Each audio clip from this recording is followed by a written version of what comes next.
রাজনৈতিক দলগুলো সবসময়ই এই অন্তর্বর্তী সরকারকে সমর্থন করেছে এবং সমর্থন করার উদ্দেশ্য একটা আছে, সেটা হচ্ছে গণতন্ত্রকে পুনঃপ্রতিষ্ঠা করা, রেস্টোরেশন অফ ডেমোক্রেসি।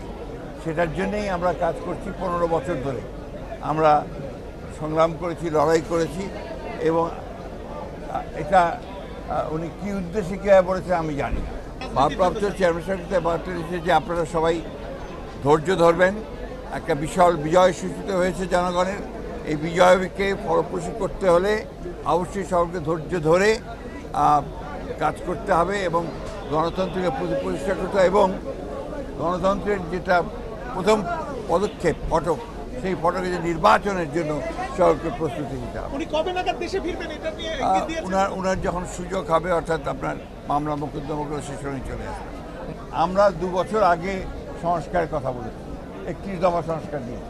তারও আগে 2016 সালে আমরা আপনার ভিশন ফর আপনার বিএনপি 30 দিয়েছিলাম এবং আমরা এখনও বলছি যে আমরা ন্যূনতম সংস্কারগুলো করে নির্বাচন দেওয়ার জন্য। এই জন্যে যে বাংলাদেশে যে সমস্যাগুলো তৈরি হচ্ছে, এই সমস্যাগুলো নির্বাচিত সরকার ছাড়া সমাধান করা বেশ চ্যালেঞ্জিং।